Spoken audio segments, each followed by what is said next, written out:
Söylesene, seni en iyi kim tanıyor? Annen? En yakın arkadaşın? Tabii ki ben.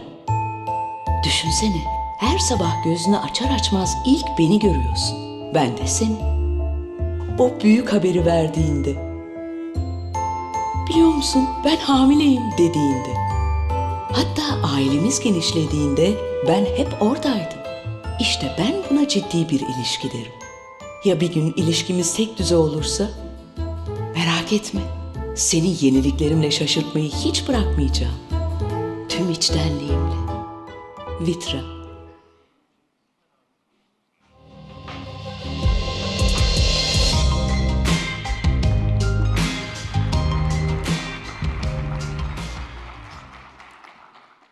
Sayın Hollanda Konsolosu, RIBA'nın değerli misafirleri, sevgili konuklar. VitrA'nın İngiliz Kraliyet Mimarlar Enstitüsü RIBA işbirliği ile Eylül 2018'den bu yana düzenlediği Mimar Sohbetlerinin 17. buluşmasına hoş geldiniz.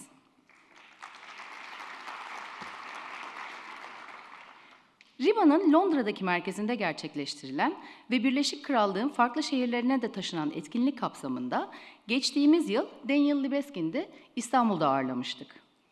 Bu yılki konuğumuz ise birazdan sahne alacak olan Ben van Berkel. Programımıza geçmeden önce cep telefonunuzu sessize almanızı rica ediyor ve acil durumlarla ilgili birkaç hatırlatma yapmak istiyoruz. Bugün Unique'de önceden planlanmış herhangi bir tatbikat bulunmuyor. Bu yüzden herhangi bir uyarı duyarsanız acil çıkış noktalarınıza gitmenizi ve görevlilerin yönlendirmelerine uymanızı rica ediyoruz. Tam donanımlı bir ambulans etkinlik süresince hazır bulunacak. İhtiyaç halinde görevlilere başvurabilirsiniz. Dikkatiniz için teşekkür ederiz. Sevgili konuklar, RIBA VitrA ile Mimar Sohbetlerinin İstanbul etkinliğine ev sahipliği yapan VitrA Marka Direktörü Cem Akkaş'ı kürsüye davet ediyorum.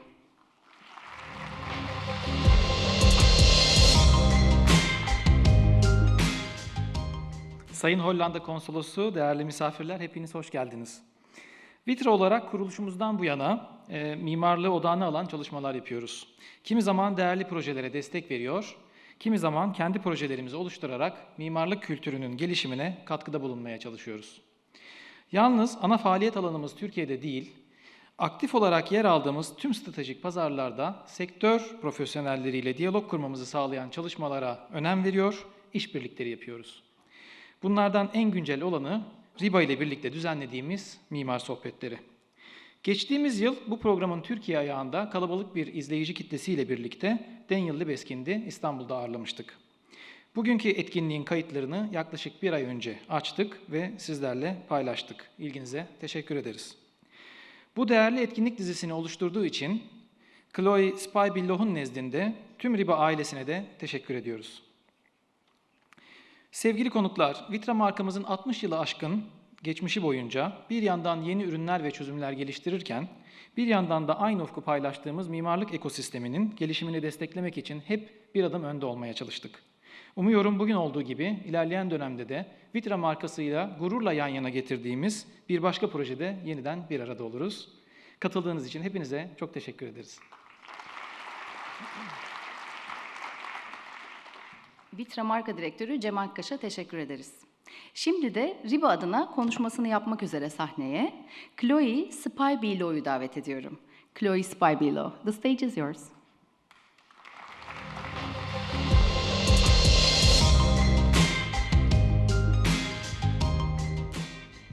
Hello, thank you. Welcome again. And thank you for joining us tonight for our second talk in Istanbul as part of our prestigious RIBA and VitrA talk series. My name is Chloe Spybillow, and I work at the Royal Institute of British Architects in London as the Public Programmes Manager, where I lead on delivering and curating all RIBA's public talks. The RIBA is a global professional membership body driving excellence in architecture. We serve our members and society in order to deliver better buildings and places, stronger communities, and a sustainable environment. We have over 47,000 members across the world, and nearly 6,000 of them are based outside of the UK. The RIBA is unique in being both a membership body and an accredited public museum, we have over 4 million items in our British Architectural Library, which is free and open to everyone.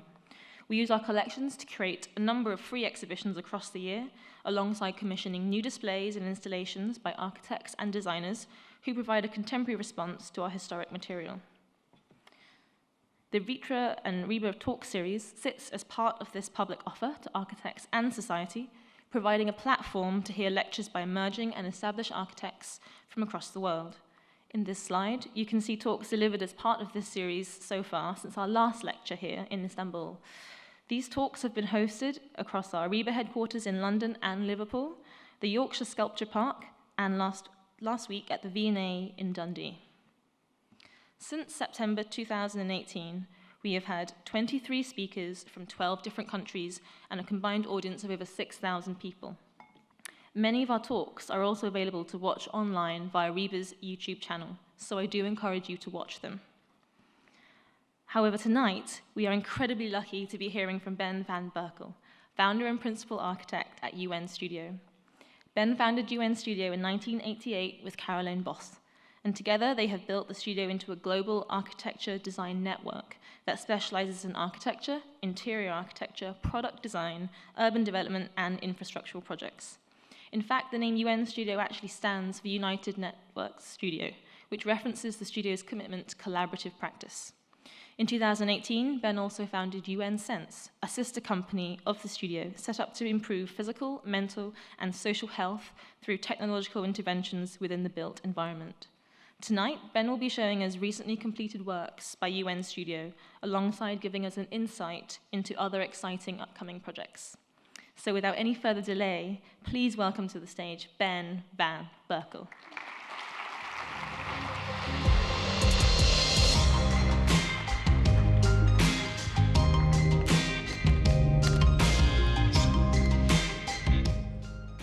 Thank you. Thanks for inviting me. Thanks for having me here around in the city where I've not been for a while. But I can tell you that I was here when I was close to 19 years old. And in Holland we used to have a ticket you could buy as a student for maybe not more than 100 euros, or 120 euros I do believe. Well, you could travel through the whole of Europe for that little money for 1 month. And the first thing I did was to go to Istanbul.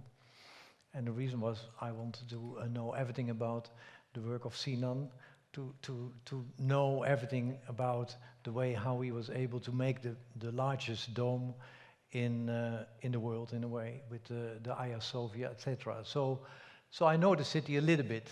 Not only through his work, but through the years I've been here regularly, luckily enough, and I'm so excited to be back again. What I do today is that I'm not going to go very deeply into all the projects in detail. What I will do is I will talk more about the themes and the topics we have been fascinated in, and I will talk about maybe some of the motivations behind the work instead of going endlessly into the depth of the work. And I have to watch my time, because I would like to talk not longer than 45, 50 minutes, and then have hopefully a dialogue with you after the talk. So is it possible to dim the light a bit in the room? And then maybe have it more on the, so that there is more light for the screen. So let me, I like a bit drama. So UNStudio and UNSense, what it is. With UNStudio, you might know that as what already was said in the introduction, it's a United Network organization. We believe in collaborative work. When Caroline and I set up the company, we believed that it was important that the role of the architect was not anymore to stand in front of the orchestra and say, well, here's the sketch, you just have to translate my sketch into a design, and then after a preliminary design and a definite design, then we invite a specialist. No, we believe that from the beginning, and this was already in the 90s, we believe that in the beginning of a process you need to have all your specialists around you and network with these specialists and walk through the orchestra like a kind of John Cage and touch on the players in the orchestra and let them play within the system of the composition he was then composing. And similarly we did that in already the earlier times with UNStudio, and now that is expanded with many other departments in UNStudio than only that we produce architecture. We have even futurists in our studio who can think with us about the future of mobility, the future of living, the future of work and working, etc. And UNSense is a recent company, as explained before. It's introducing new technologies in the built environment, not to check how people are operating and how we can become a bit more efficient in the city alone. That's not our goal. It's not the smart city approach where we are after, but we really believe that we should go, I don't want to say beyond the smart city concept, but to give it a bit more clearer direction in how it can be used. And we concentrate on health, but also on topics around sustainability, community building specifically, so that we use technology to promote the analog aspects of the way how the city can be improved, for instance. But I will be clearer about that later at the end of the lecture. So we always believed in the idea that architecture connects, of course, people, brings people together. Architecture in itself and the quality of the way how we construct it and how we design is important, as you all know, and it is essential that we think about the aesthetics and the cultural qualities and the effects of architecture itself. But without architecture, and particularly without people, there is no architecture, you could say. So here you see the DNA and the quality of the way how our work developed from the earlier times of the 90s, where we built and designed a bridge for Rotterdam, the Erasmus Bridge, and over the years from the station, train station in Arnhem, the Mercedes-Benz Museum, and now lately the larger scale projects we do over many locations in the world. But the principle is that we want to improve ourselves and constantly like to stay in dialogue about the profession and the way how, as an architect, you can expand yourself in the role of an architect. And I've been always interested in that. For that reason, I love to always teach. I'd like to pull a mirror to what we can do as architects in order to improve not only the profession, but particularly in the way how we work, and can keep on innovating within the field.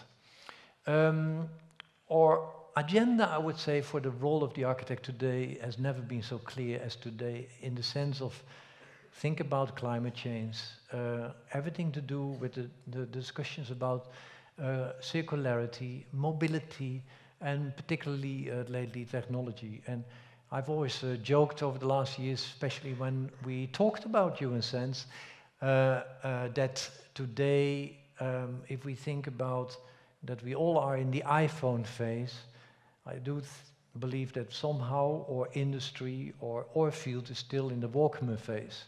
We are a bit behind.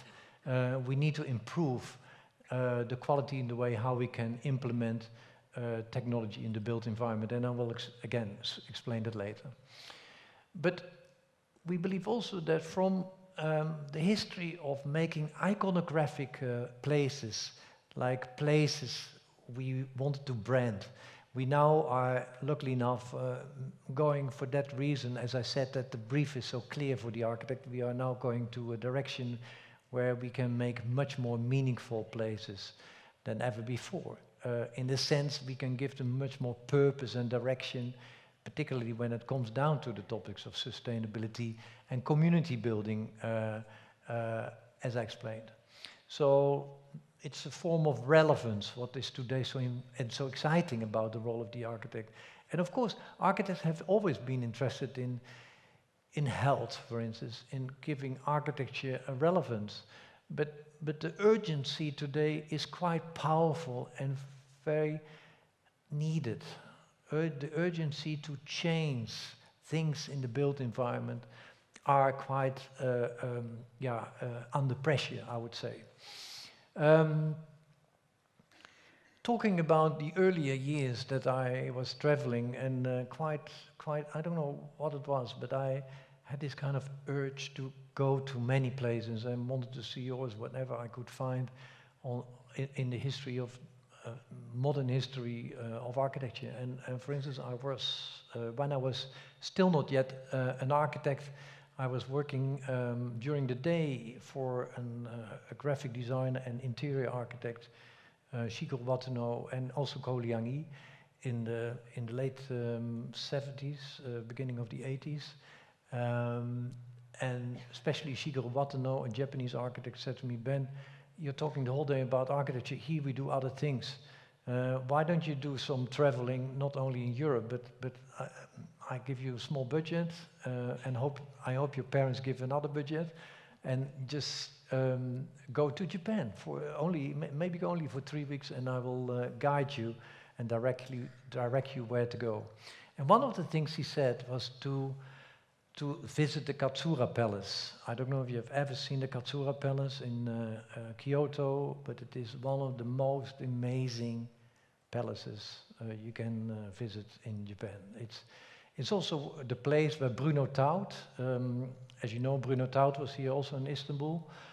But when he went to Japan and saw this palace, he said, modernism was invented in Japan in already the 17th century. And you can see it. I mean, it's as if you step in a Mondrian painting. It's beautiful. The whole relationship between the indoor space, the outdoor space, what the Japanese call the space of Ma, is almost one. And particularly how it is integrated with nature is quite a beautiful experience when you visit this place. Actually, on the spot in this palace, I decided to become an architect. So I hope it will change your mind too. Maybe you're already an architect, but if you're not an architect, just go to this palace. Another aspect what I learned during that visit was the quality of the rituals introduced in the 17th century, introduced in the time of how this palace was used. And that was another aspect what gave me a lot of stimulants and ideas in a way how one have to look to architecture. So the relevance of the ritual, I would like to say. And for that reason, I've always looked at the way how a house or a building needs to be organized in a relationship with time. As you know, I mean, a ritual is related to time. And I often call it clockwise planning, or clockwise thinking of the way how one uses a place in the morning or the afternoon or the evening. This is the Möbius house, one of my earlier buildings, even built in the time before the Erasmus Bridge. It is a house where two materials constantly cross each other, like in the Möbius structure.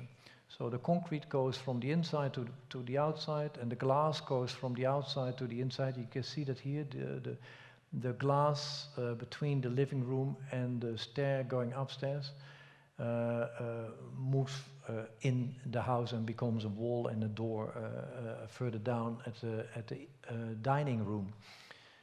Actually, the family of this house is still living in the same organization now for the last more than 20 years. And nothing has changed. They love the house so much, they constantly tell me whenever I visit the house, because of course, with many clients and friends, I can luckily enough still visit the house. They tell me that every day for them, the house is a different experience. In the year particularly, because the light changes within the organization of the day, etc. There is a nice funny story to be related to this glass wall between the stairs and the living room, and that is that they asked me, could you think of a model, because I talked to the kids of the family, of course, and I talked to the family when we designed the house, but the family said, could you find a way that we don't hear our children when they come late home, but let's make sure that we see them. And it worked for many years.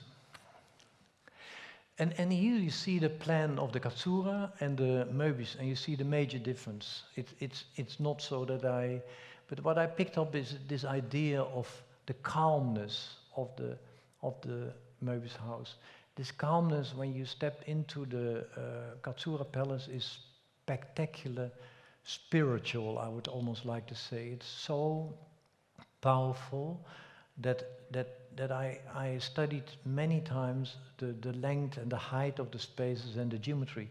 And I discovered that it had also to do with movement of the rituals, that while you moved through the space, that you could create a form of calmness in a space by repeating certain geometrical elements. And I repeated that also in the Möbis house, like for instance, every volume, you can't see it so here in detail, is having different angles.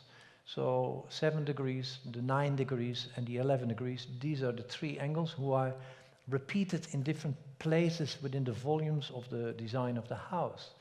So if you walk through the house, it's almost as you don't see it in the first place, and you experience it only over the time, that you discover then that there is a form of calmness to be found by the way how these different angles and volumes work together in this geometry.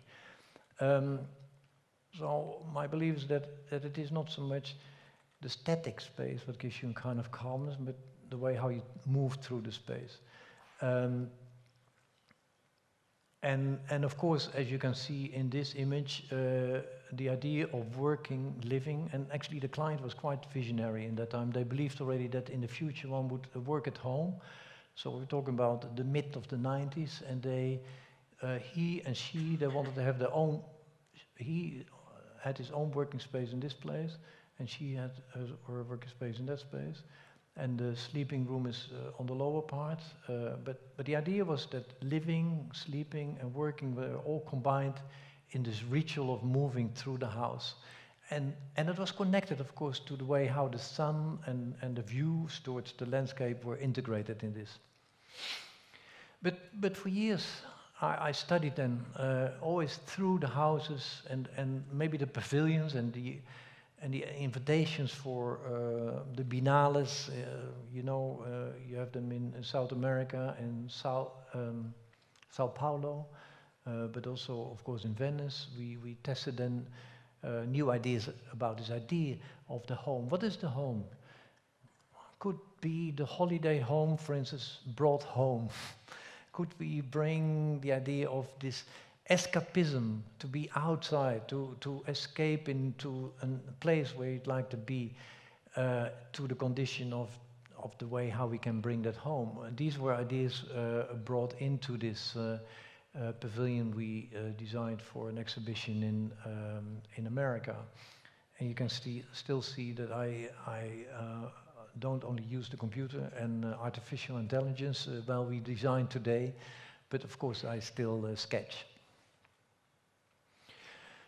Talking about rituals and movement, mobility has been always, next to the topics I described, has been my interest. And lately I discovered a very interesting new public transport system. And you might have used the cable car system for ski holidays. It's quite scary sometimes, I find. But what I didn't know, that you could use a cable car system for a public transport system. And the reason is simply that in an hour you could move, this is Amsterdam, a cable car system we are proposing for Amsterdam right now, where the city is very serious about. We are going into an early design phase with this project. You can move 5,000 people from one place to the other. every other minute, 4 minutes, sorry, you can have a cable or a car, a cabin of 36 people coming into this car, and you can take even your bike into this. You have not so much waiting time for that reason, and it's quite a constant, fantastic, positive system. It's quick, as I say here, sustainable. It's incredible economic if you compare it with any design of a bridge. It's reliable, and it's unusually comfortable if you are not having height fear. The project is introduced in the area on the east side of the center of Amsterdam. It's going to be connected to an NDSM marina area where a lot of new developments are happening, connecting itself towards the future link towards the Sloterdijk area. There's a station where from there you can go to the Schiphol, the airport. And this whole new neighborhood where close to 40,000 new houses are going to be built. And the reason why the city is enthusiastic about it, because there is still a lot of discussion going on about bridges on the east side of Amsterdam, in the middle of Amsterdam, connecting its central station area towards the north.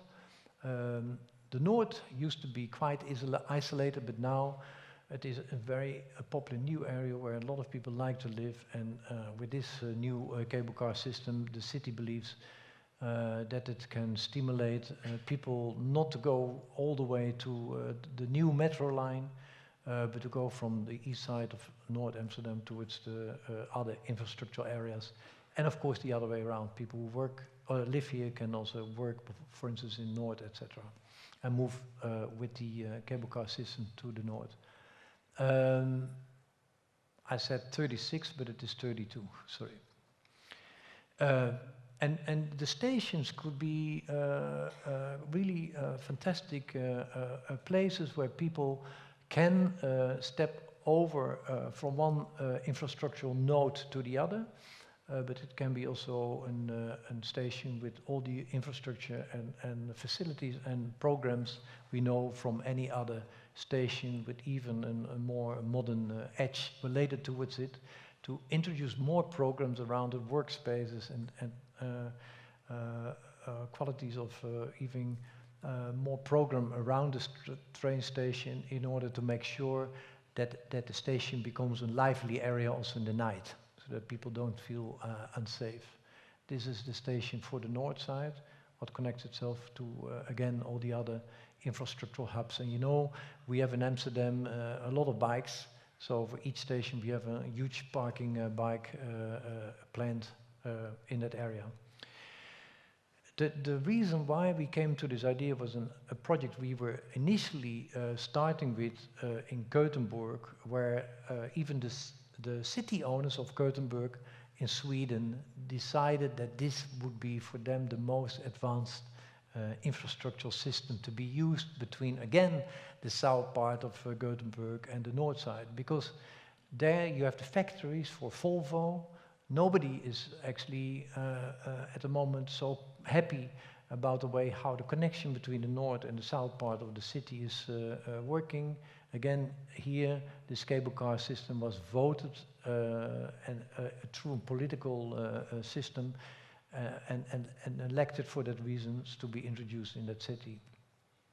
And this is the way how we work. We often look at different scales, of course with the engineers, make sure that the pylons have a particular reference towards the history and the robustness of the city, like the cranes in the harbor, and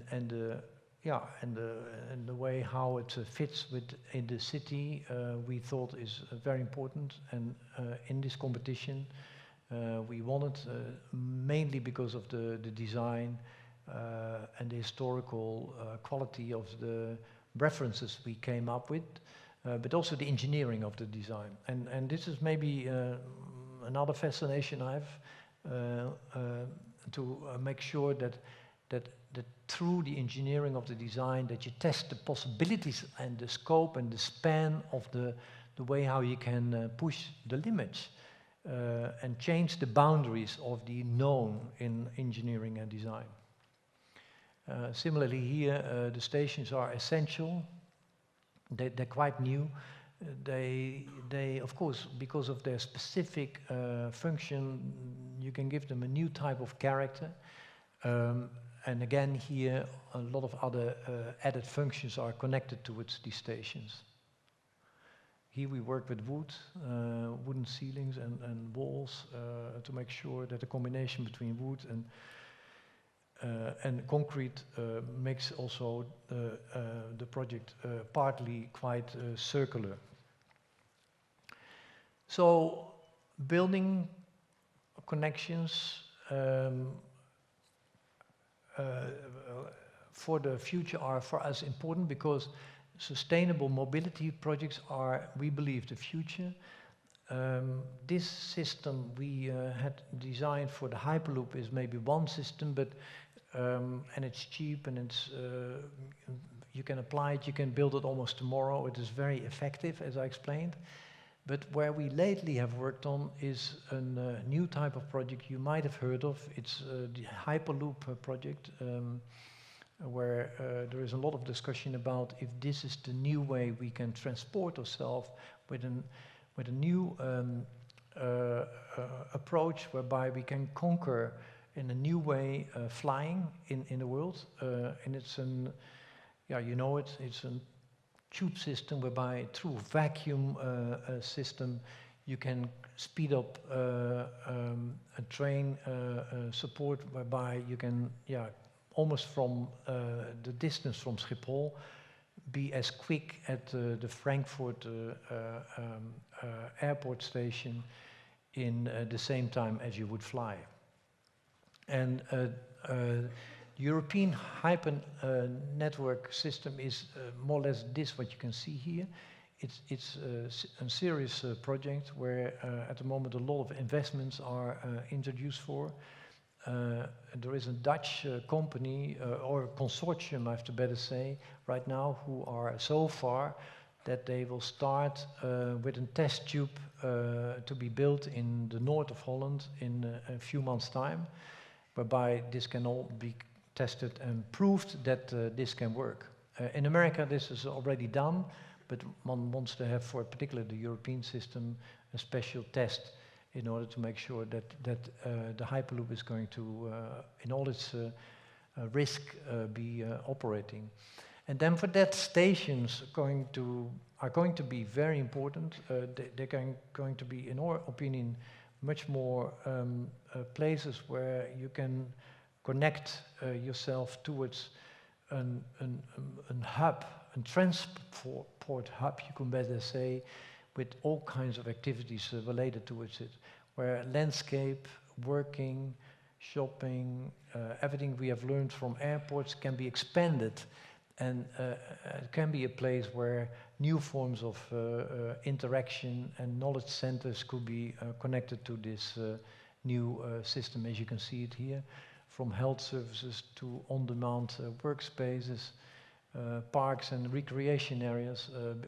Let's say if you have to wait longer than 4 or 5 hours for a train to come, then you can all do this in this neighborhood, or maybe work there, as I explained.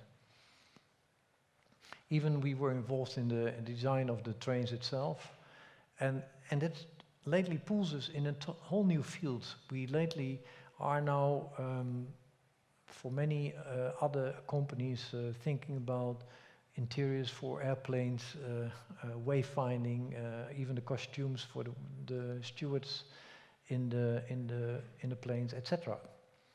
So connecting people and places is actually where maybe one talks about when one talks about infrastructure. But it is also very important to work on this new form of identity where I talked about. And sometimes I call it the oppositional of the technological. And I mean by that the cultural effects one needs to give to a design. It's what we know from art, that good art is a quality where you'd like to come back to, you'd like to experience it again, you'd like to study it.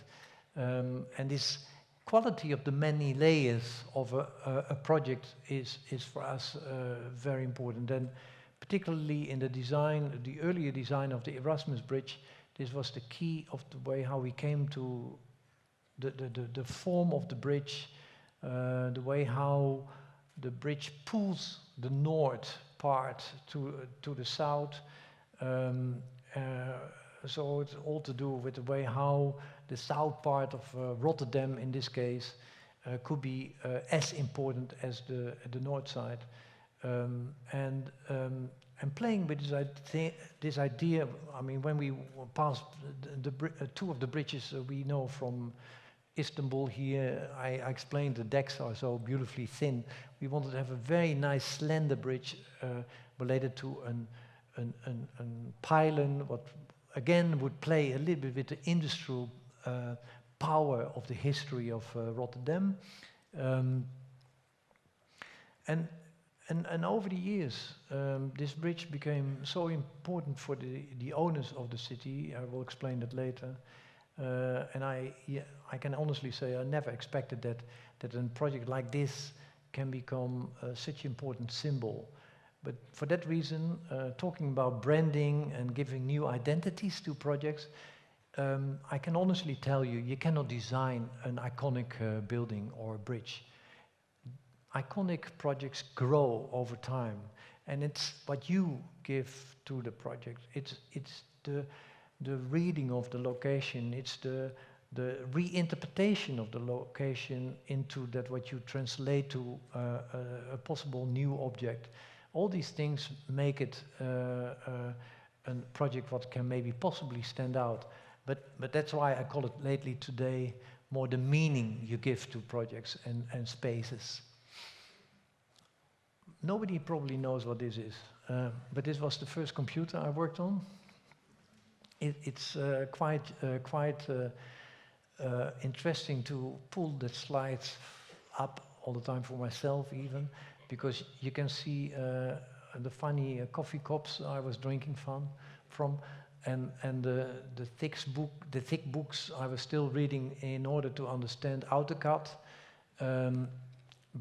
But I'm talking here about the mid-90s, so 94, even 93. And the interesting thing here is that we had a specialist in the office who was so good in making 3D models already in that time. We had an AutoCAD program, but we learned that the builder had a laser machine, and in that time that was also quite unusual, who could work with a computer, who could cut the steel work with a computer. So we prepared all the steel work with this computer and made 2D cuts of the pylon and elements of the bridge, and transported them to the contractor, and they would then cut the steel from there. But it was quite amazing in that time already to work on these things.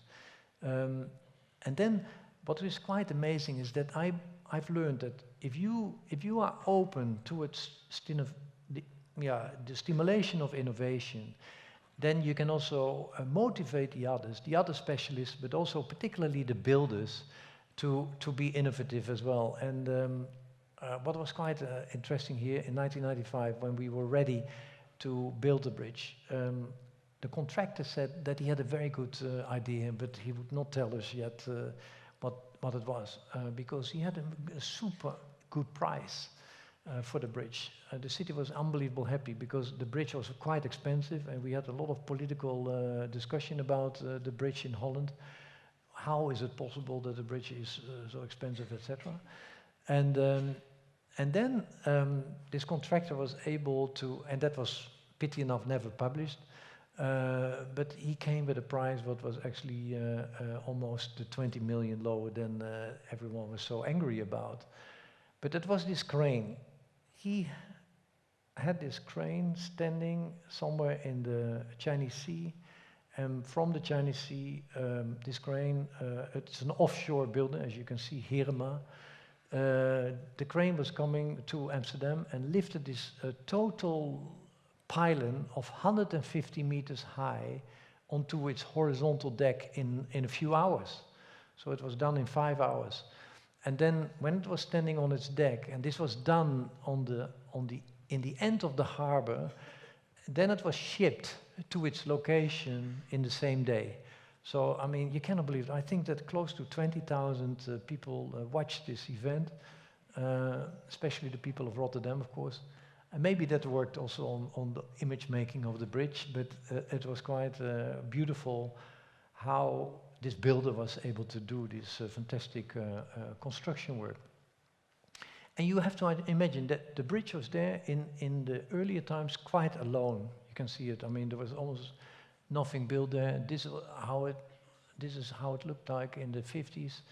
And you can see now that it is at the moment quite a new area. And really the bridge helped to develop this whole neighborhood. And this is what one needs to know, that if you want to expand and improve parts of the city, especially large areas where more than maybe 500, 6,000 or 10,000 units are produced, then you have to be aware that that will produce a 30% of more movement of infrastructure coming to the location. And that is what this bridge did so well, that it actually proved that it could generate an enormous amount of positive influence towards the south of Rotterdam. It took a while to develop this, but now the most exciting thing is that the more difficult area of Rotterdam is this part, where we are also involved in, and that is going to be also having a renovation over the next couple of years. And this is actually what happened after several years. Many people were so excited about this bridge. I didn't do it myself. I don't want to undress myself. But actually what is quite interesting is when we had an opening of the exhibition of the 20 years existence of the bridge a few years ago, this guy, a sailor from Rotterdam, he told me, yeah, the reason why I did this is simply because every Friday when I come home from sea, then this bridge welcomes me and brings me home. So, it's really, honestly, with slightly light tears in his eyes, he was telling me, this bridge means for me a lot because I'm safe home. So it was quite a nice story. And I tell you, not only the tattoos who have been placed on many bodies, I discovered during the openings night of that exhibition, because everyone was tilting his arm and telling everything about their own personal stories. But the bridge became the bridge of people, and that's I thought was so exciting. That over the years, that it is not anymore your project. It is not something what belongs to you, but it is a project what is embraced by the emotions of people itself. And I think I would say that's the beauty of architecture. So connecting people is one of the ambitions we have always believed in, and to build up meaningful networks. And through all these infrastructure projects we have done, we became known to do infrastructure projects in a new and a totally unexpected, advanced manner. Like over the last years, we have been working very hard on a new network for Doha, a metro station network. And you cannot believe it. We started 8 years ago or 7 years ago with this project, with only the sketches. And the first 2 metro lines are already built with close to, I think now around 12 stations in Doha. So the speed and the unbelievable pressure on this project was extremely high. And why? Simply because the city or the state wants to finish this metro network, of course, for 2022, when the World Cup is going to be there. And of course, they need it really also for the development of the city. The place is growing like unbelievable. So we studied the city endlessly. We worked on many different ways of looking at what could the station identities mean in this environment with this culture. what could we do to the network identity in the different 4 lines? How could we give them new kind of recognition? With the 33 stations, you have to imagine, in 2022, all the 4 metro lines are finished, and then we have 33 stations to be finished. And there. But what we did was to come up with a system, a morphological system, with elements who could be used within the system in many different ways. So you have, you can, maybe to explain it simply, so you have around 24 different elements, and with these 24 different elements you can make almost, I would like to say, more than a few thousand variants. And we didn't have to, luckily enough, have a few thousand stations, but you could do that. And the reason was simply because we have an underground station, we have an upperground station, we have cross stations, etc. So this was the manual we designed. So this was a whole new way of thinking of how you can systematize a design but still could have its own identity. And then over the manual, as we called it, one could work on the manual and engineer it and work through the manual with the different contractors. Because in this project, you cannot imagine, we had close to 24 different contractors working on this project, 7 different types of engineers for the different stations, etc. It was a whole huge operation to get this all done. From wayfinding to what's the tiling and everything around it. And through the years, we of course could always test the different qualities of the materials. But what was the most amazing is that the client was interested also here to come up with a one-to-one mock-up. This is not a one-to-one, but you can see it here. This is only a detail. Or you can see it there. And the mock-up is actually a one-to-one station. So we built half a station with a mirror at the end so that you could see the effect of the whole space. And from this mock-up, this one-to-one mock-up, we were able, with all the contractors and the people who worked on the project, we could bring them to this place, and then everyone could refer to it and could see how things were detailed, etc. So another aspect is, of course, talking about infrastructural networks is the quality of the framing of spaces and the claim on space in our cities today. And we believe that it is so important to think of new forms of density, new forms of ways of how you can make integral designs in such a way that they are so designed that they generate an extra quality for the city. And as we know, this is the data from the UN. Urban densities were quite on its way, so in the 1950s, but if we think about 2050, with the amount of growth we have in the world, in these areas, the red colored areas, we will have cities who will be all more densified.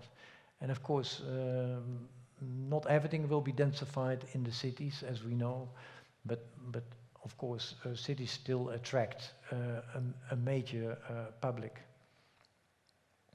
So when we used, for the first time, new forms of techniques, testing, and I could call it maybe, and this is in 1997, you could see this was a study for New York, when we tested the first kind of, call it artificial intelligent systems in order to study movements and data within the city with how they would generate cross effects in a location was in that time quite, again, a new way of looking at the city.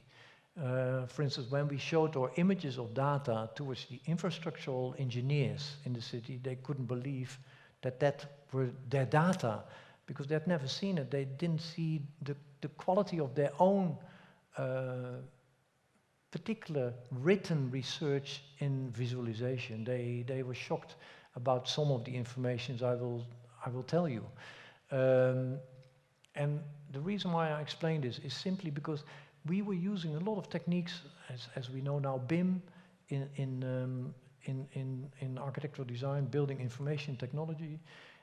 That's all about the production of architecture, but I believe that also technology can be used in order to analyze the location and to improve it through the way how we look at information and the performance, maybe I better say, the performance of a location and a building or a city. I'm not going to explain this all in detail, but in that time we were studying for the first time the way how people would come to a location. Like we would look at the residents, we would look at the tourists, we looked at the way how people who work in the city would come to a location, and then we looked at the accessibility of the location, but particularly the way how public spaces were used, and the most important, how it was, how these different user groups were using a location in time. And that gave me a whole new insight, as I explained in the beginning of the lecture, that rituals and movement can be studied in the way how they are cross-combining each other in a location. So with this system, we learned that, for instance, and I'm talking about the early 90s, that for instance, the Penn Station in New York, in comparison to the Grand Central Station, was having not enough program around itself, whereby we could then understand that everyone was talking about such an unsafe space around the station, because whenever you came out of the Madison Square Garden, was the argument, the theater, that then people felt that they didn't want to walk around that area because it was unsafe. And luckily enough, that is now changing. But the Grand Central, as you can see in this diagram, is having a huge amount of program around it and a lot of liveliness around the location. So this idea of liveliness and the right combination of program was giving us a total new insight in the way how one can start to rethink design strategies. And we used this for a train station in Arnhem, where we looked at the play between people coming from a local bus to a regional bus, how many people move from the train station towards the city. It gave us a whole new idea about that we could go away from a traditional train station, but that maybe one can start to think of a new kind of form of transfer hub, like I explained with the Hyperloop, into a new development of a place where people can wait, and where two bus stations are combined with a train station, and bicycle parking and parking, all to be placed in one area.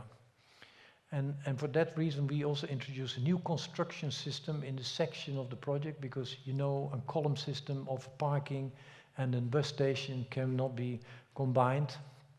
So we came with this whole new system, and this is the result.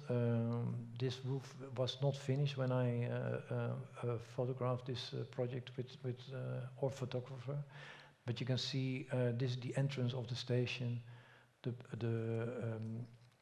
the platforms connecting themselves to its new program around the site, and that generated an enormous, generous, and very, luckily enough, lively station.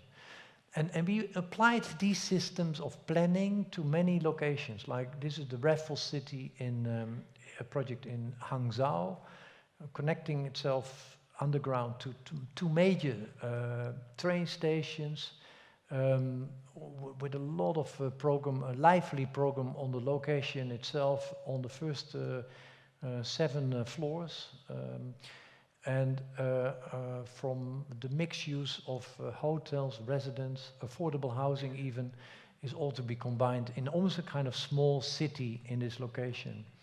And this is what the city of Hangzhou wanted. They said that it is important to densify the location to make sure that people are stimulated to use public transport. And this is, I think, the essence of working with stations, that you make sure that people don't use the car, but that they are that people are stimulated to use public transport. And similarly, we use that for a project in Frankfurt. Sorry, I'm going a bit faster here. Whereby the mixed use of programs were introduced here also in a plinth. This is a project under construction right now, as you can see, close to the central bank area. Actually, the whole area of this quite impressive, beautiful project, site. I hope it's going to be an interesting project for you. But the site was closed off for close to 40 years. And now will become a new part of the lively part of the city center, hopefully in the future. And as I said, these clockwise planning strategies help us a lot with rethinking the city. This was a competition we won in Melbourne, whereby actually the plinth plays the most important role to bring people towards a lively, active, green part of the city, as we argue. And the project is going to be incredible, sustainable, in a new way sustainable, with ideas around circularity, all to becoming a part of this project, because the client is quite ambitious on this level to introduce that in this project. But let me finish, because I like to have a dialogue with you too. Let me finish with this latest project we are doing in Holland. It's again the story of how we can... Oh, sorry, this is not... I skipped this quickly. We know the Mercedes-Benz Museum. This is the project we are doing right now in Humboldt.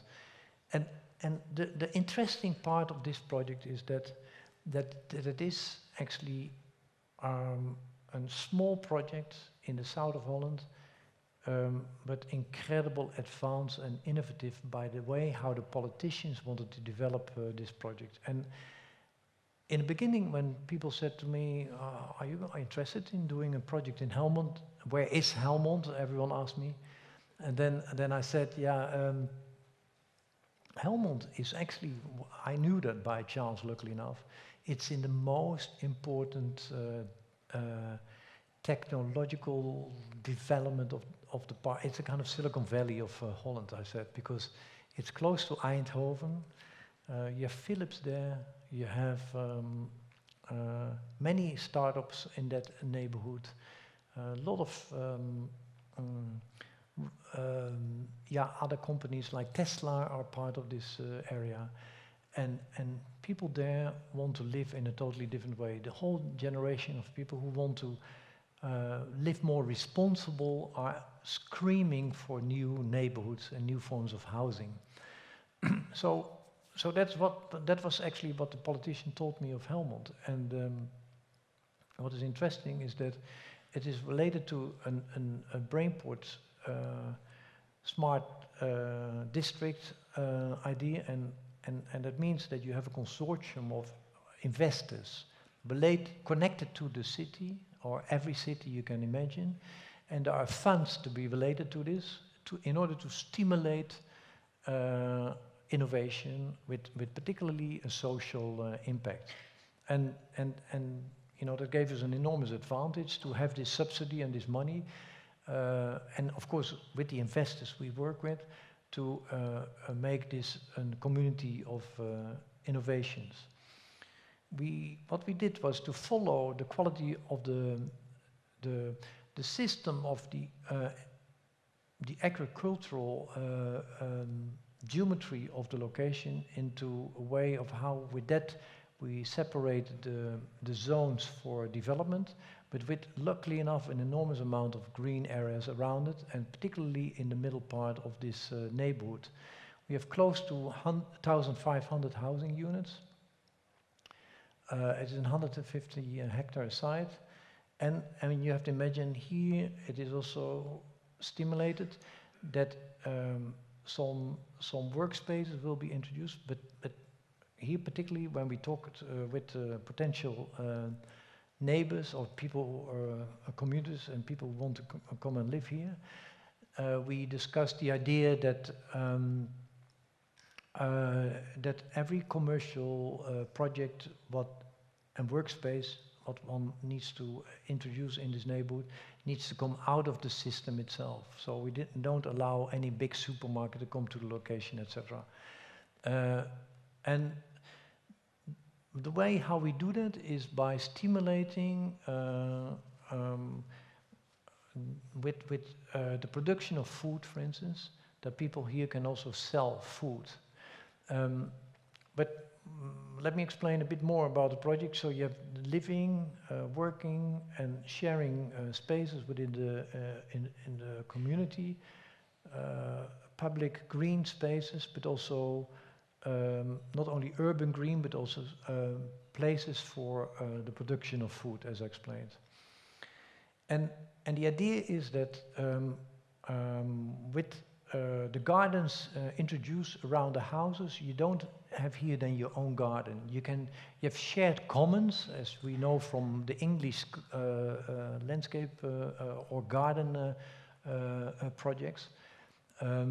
You can have your own garden if you want, but actually you can also stimulate here the people who are going to live here to be part of the community and then have shared gardens with playgrounds, public spaces where you can just have your own moment within the garden, but also particularly stimulating also people here to produce your own food. But the most important is that we here with data, with an urban data platform, are working quite intensely on a development whereby we can test if energy is really performing in the right manner, and we allow developers to come into the project to develop plots whereby they can come with ideas where they can even with battery systems or new forms of energy systems, they can produce energy if they want, because we have had already these investors in the project, or use new forms of cross-combined energy systems. The same to be said about water. Water can be used in such a way that we, particularly in the total planning of this project, that we reuse all the water. And as you know, in the north part of Europe, it rained endlessly over the last 2 months. We produce so much water that we don't know even what to do with the water, and reusing it is something we can introduce much more in our built environment. But here we're going to not allow to bring water in from outside the system itself. And the food production is quite well set up with a group of interesting specialists who with us worked on the fact that we can produce close to I think 30% or up to 60% the production of food within the regional area and the local area within the neighborhood itself. So and new forms of mobility are introduced, as you can see here. So you cannot park your car if you pass or you come out of the train, this is the train station. Then you can only use electric pods, as we call them, and then move to the neighborhood, and you're not allowed to use a car within this neighborhood. Also, of course, within the whole discussion we have about the Paris agreement, we want to be totally energy neutral, as we said, but also don't produce any CO2 in this quite ambitious project. And what the most important is in this project, and you can see here is Humboldt, it's close to Eindhoven, is that we developed this data platform. But you have to imagine, and this took a long time to set this up, that this data platform is not connected to the larger companies as we know them. It's especially with cyber specialists. It's so set it up that it is with blockchaining, be used only by the owners. So if someone here sets up a platform whereby one can share information about who's responsible for the garden, the production of food, or medical topics in this neighborhood, then the information is kept within the neighborhood itself or with the owners who use these data. So you have your data connected to your own identity instead of the identity of the companies who are often are related to this. And of course, what is the most important here, when we designed this project in earlier phases, we always kept on talking to potential residents. And we still do that, because the type of residents are growing and the interest is growing. But we want to make sure that this is a project for everyone. And for that reason, totally inclusive and gives a good cross-section of our society in Holland. So what is the essence of this project is that it is an experimental project. It's new. It's going to be, as we know from any form of startup, that this is going to be a project what we set up by doing it. We learn through the process and correct ourselves while we are actively working on the project. And this is actually, I mean, honestly, in the process we designed this, so unusual in that what we have learned. So maybe 30 years ago, when we started the practice of UNStudio through UNSense, that I've discovered that community building can be exciting there when you make use of every form of innovation you can imagine. And it's not only technology, because we use technology here for the good things, for topics around sustainability, as I said, energy transition, but particularly community building, so that people don't get so much obsessed with the technology and sit the whole day at home and feel isolated in a neighborhood. We know that living in a tower, for instance, if you are living on the 50th floor and you don't see any moment your neighbor, then you feel lost in your apartment.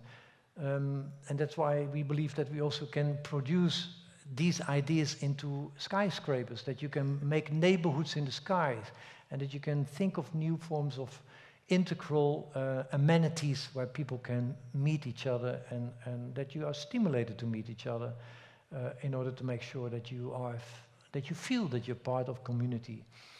So it is a project whereby learning by doing is the essence. And people love this image often, because when I explain it, people like it here when it rains in Holland. Especially in this neighborhood, they love it. They love it when it rains here, because they know that all this water is going to be reused. Thank you very much.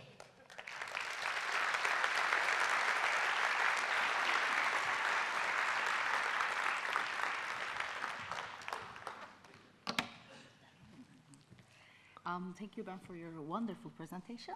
Thank you. So please remain on stage for the Q&A session. Değerli konuklar, Ben van Berkel'e sunumu için teşekkür ederek soru-cevap bölümüne geçiyoruz.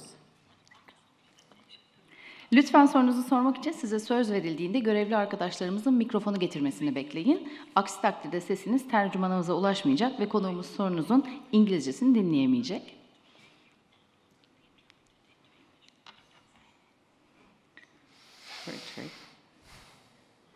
Şu anda arkada görüyorum ama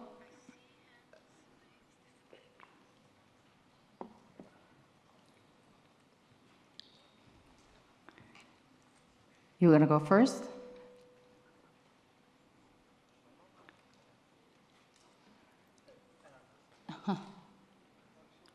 Buyurun.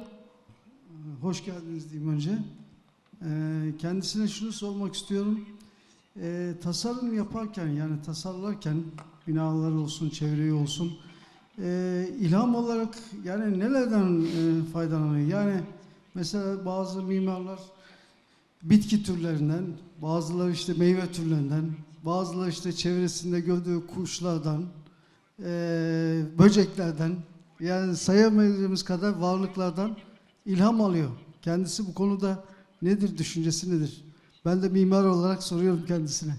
Teşekkür ederim. Teşekkürler. Yeah, so I hope that everyone understood it, huh? Yeah. It was in Turkish, so it was so clear.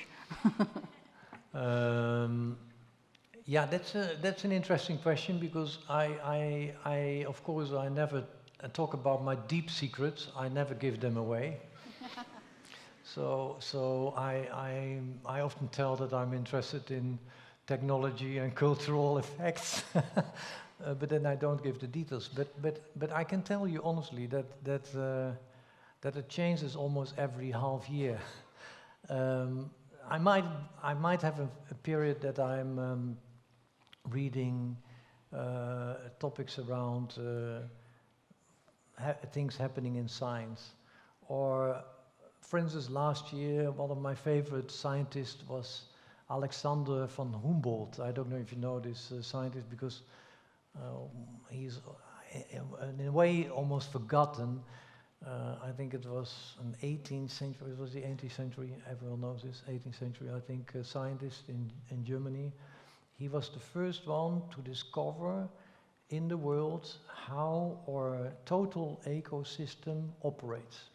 And it was unbelievable. I forgot now the name of the title of the book, but it is written by a fantastic... pardon? Andrea Woods. Yeah, Andreas Wolfs, huh? Yeah, the New York, she is a journalist writing different biographies, but this biography is her most successful one, and it's a book like this, but give it in 5 weeks during a break you can read this book. But anyway, this book you have to read because he was the first one to understand how our ecosystem operates. He traveled to many locations in the world. He advised many presidents in his time to learn everything about how to use new forms of agriculture. He was actually our first maybe sustainable thinker in very early times. And he was actually going to the Amazons and having the most dangerous trips to find, the little plants he had heard of and couldn't find, or he knew everything about birds, everything of nature. And a great scientist I followed since then. But so, like I said, maybe lately I've been highly interested in women artists. And the reason I say women artists, because I discover more and more how much influence not only Caroline had on me, but particularly women artists had on men artists over the history of the art history, I have to better say. And this is another book I give you away of my secrets. It's a book called 9th Street, Women. It's a book written about the quality of the abstract expressionist painters of the 1950s, 60s in New York. Actually, abstract expressionism was in the earlier days in America was a total new invention. Like Pollock and Willem de Koning, they would go against Picasso. They really believed that in America they could as much invent as one did in Europe. And what I discovered, that someone like Helen Frankenthaler, or a woman called, she slips now my mind. A similar other woman artists connected in this group, they influenced so much the men painters of that time. Like Helen Frankenthaler was the first color field painter. She used to work like Pollock a little bit, but she came up with whole new ways of using paint on a canvas. whereby later artists like Mark Rothko, would use the same technique as she actually invented. But in this book, becomes very clear how important it was in the 50s that these women artists had so much influence on men artists. That's So, good to so know. anyway, and I can go on, you know, from astronomy to astrology, towards funny interest in birds. Yeah, I've interest in birds too, like you said. But not you know, you might not think, you might think, oh God, he's a bird watcher, but you know, I go really into it, yeah? That's my thing. I go into a study for almost a year into a scientist or a particular topic, and then I really learn everything out of it, yeah. Thank you then. Başka soru var mı? Mikrofon oraya yakınsa önce orayı alalım. Hi. I don't know if you can hear me. This is İpek Baycan from Slash Architects. What we Where know, are you? I am here. Yeah, Yeah. Okay. And so far, like we know from your prior projects, you have been quite interested in motion, and you have got a lot of inspiration, let's say, through the analysis of motion of human interaction, or sometimes with the cars, like in the Mercedes-Benz. And I would like to ask if this UN sense you have started thinking about has also some ideas that you have gathered throughout all these studies you have made so far? Or when you look at your prior works and recent works, do you see a difference, or do you see the fundamental spine being connected? This is what I would like to ask. Yeah, no, I mean, hopefully that became a bit clear in the way how I tried to, in the beginning, try to explain that I've been always interested in rituals and the human-centric approach towards architecture, maybe better to say. And like I said, with human sense, what I find interesting is that that, for instance, we might work today with a lot of senses, for instance, but I think that when we are not using particular functions anymore in our environment, then we might develop new forms of senses, you know, new kind of type of experiences, and I've really even read that if you, over the time when we used in the household certain crazy things like the washing machine, and in the last century, the 50s, it was an idea that then, particularly for women again, sorry, it was then an advanced tool, and then they would have more time in the household, etc. This is what technology does to our lives, and sometimes it's positive, and sometimes negative. And I look really seriously also to the negative effects of technology, in order to make sure that when we use technology, that we use it in the best manner towards human-centric design. So that's maybe the spine through the work. Yeah. Okay. So we have a question from here. Hello, my name is Ali. I'm an architect as well. I think it will be kind of close to what Ipek just asked about.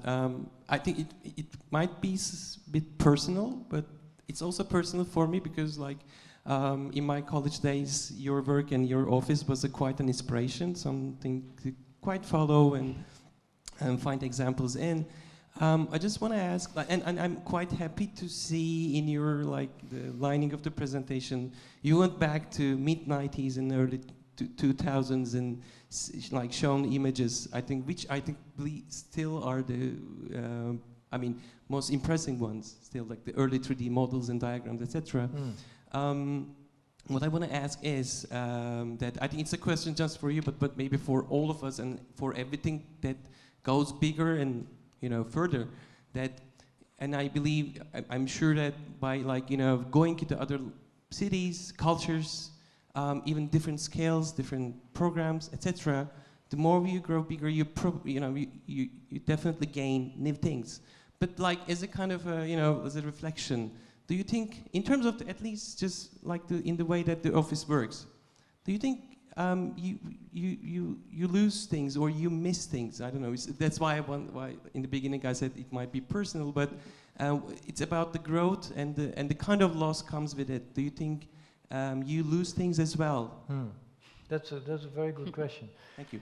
Yes. No. Yes. Yes. Of course you like. For instance, I was always drawing and painting. I've never been so public about my paintings, but I have a friend, artist, collector, and a very young, very powerful friend who says to me, "Ben, you're crazy that you always separate your paintings from architecture, and that why are you so secretive about it?" Because you cannot believe it, in my holiday home, what is my home sometimes, and the other way around, you can find a lot of work I've never published or showed to anyone.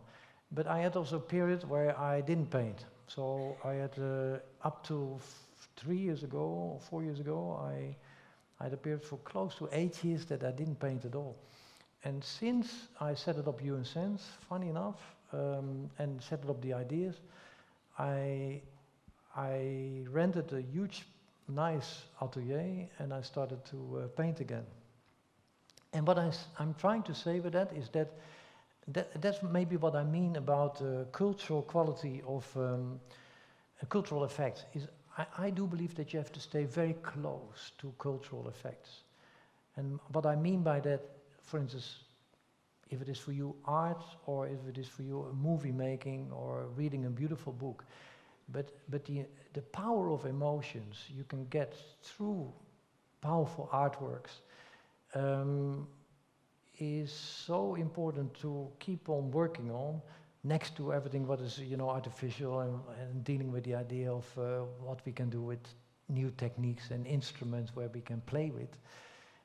Because without these emotions, without these kind of ways of testing these emotions, in the way how you play with creativity, I think you cannot do meaningful spaces, or cannot design meaningful projects.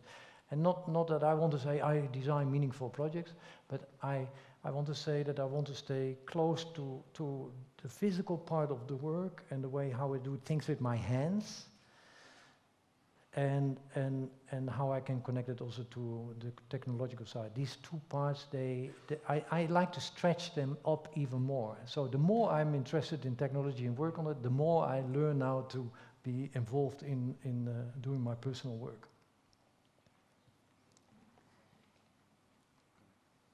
Buyurun. Hello, welcome again. I wanted to ask you, you said you can make neighborhoods in the skyscrapers. That took my attention actually. As you know, the cities like New York, the dense cities, skyscrapers are not they are a must.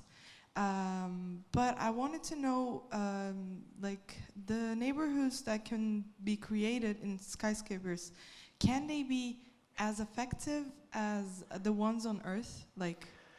Is there a way that skyscrapers can be interoperable with human nature? Thank you. Yeah, that's also a good question. Yes, my belief is yes, but it needs more time, because most of the skyscrapers what we have designed over the last century and more is that they have still a kind of monofunctional quality. I think they should be a little bit more mixed in their use. Also, in that what I said about user groups, that the combination of different user groups could be part of the skyscraper design. And what I mean by neighborhoods in the sky, we literally did this within several projects we designed in Singapore, where we introduced in smaller apartments, a combination of apartments who were small and less small, and in the differentiation of the clusters within the skyscraper, we introduced semi-public spaces like a clubhouse, because when we talk to the client and potential buyers, we asked them, what would you like to have for amenity spaces? And many things came up, like, yeah, if I have an apartment of only 40 square meters or 50 square meters, where do I give my birthday party when my family is around, my family is around 50 people. So where do I do that? And then we came to these ideas. Or the idea of a little cinema was introduced, or the idea of producing maybe a place where you can sport, or a cafe or restaurant somewhere in the building so that people could meet within these places.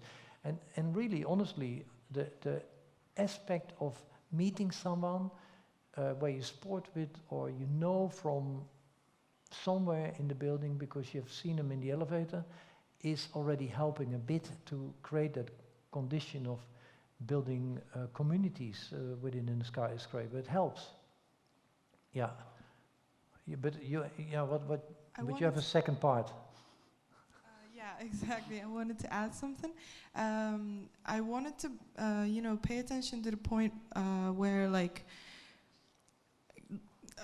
about the nature, like the interaction with nature. Nature. Yeah, that's a good like one. For example, when it rains in Holland, for example, the smell of the earth, for example. Like, can you make a little utopia, maybe, and the skyscrapers for the people, for example? In Singapore, what is the most interesting law right now is that you cannot design a balcony for a resident apartment without having the maintenance area for green in there. So you need to have the water system connected towards it. It needs to be close to 80 centimeters deep part or area where this green could grow. So this is actually, to have already green on your balcony generates good air coming into your apartment. Looking at green makes you very much, makes you feel better. Is known through many researches what is done. It's not the same as a garden, of course, but it is something I think what will help definitely in a skyscraper design. Many skyscrapers lately have the tendency, even when it is a building for residents, who look like an office building, what I think is, crazy. I think we should really be careful that skyscrapers should not become all over office building like kind of buildings. They should really present the idea of, hey, I live there and that is my neighborhood, and even in the segmentation of a building, we can maybe emphasize that in one way or the other. Let's get 2 more questions, one at the back and then one in the front. Okay? So you're going to have the last one. Hi. So I want to ask you a question about balance. Where are you? Here. Yes, hi. Hi. So from the very beginning, we learn to work with a given context, like understanding the patterns, human patterns, and the infrastructure and everything.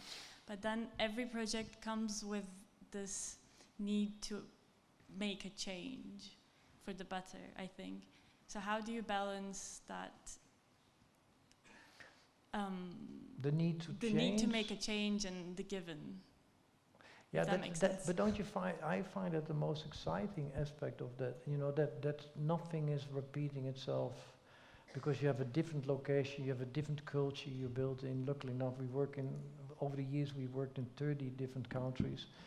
I like it that every person is different, where every client is different. I love that aspect of the profession, that you constantly are having these changes. I would go crazy if everything was the same. But I know what you mean. It is also important to also stimulate that change, even in the way how we design.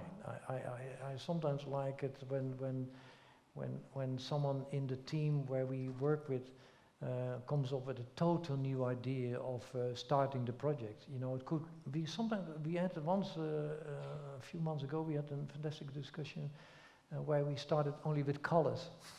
you know, at the beginning of the project it was all about colors. Actually, that came out of maybe some of my experiences while I was reading that book on the female artist I talked about. But anyway, so I like it to be part of the change, but I stimulate change also. Okay, and the last question. Hello, my name is Dilek. I will not be asking you something about buildings or constructions, but a product, actually a white paint, which has been recently developed by UNStudio, titled The Coolest White, I think. So it simply reduces, you know, the amount of heat that the buildings absorb. So how would you evaluate this great potential of architectural studios developing this kind of innovative environmental solutions to heal the human impact on Earth? Well, thank you that you promote that project for me. That is actually, that's another exciting part of the profession, that if you become a little bit larger in company-wise, and that you then over the years can set up research departments like we do with knowledge platforms we have in the studio, and like I said, a future department, is that I like it that we are now also inventing these new products.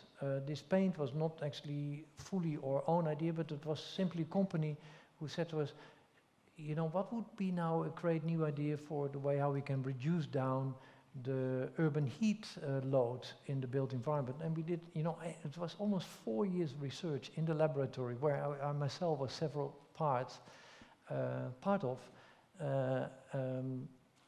over the years. It was really exciting to work on, and yeah, now it's a paint really what reduces. And we know this from white, you know, that's why buildings have been over, you know, in the history have been always white in warmer countries, but now this heat is totally reflected back almost for more than 90% towards the way how it is, or neutralized, I have to say, through this paint, and it's a real wonderful product. But don't forget, this is one product. We do so many other products, like we have now recently developed a new solar glass panel, what can be used on the facade instead of only on the roofs. So, and that is luckily enough on the market right now. So, thank you very much, Ben. Thank you. Thank you so much.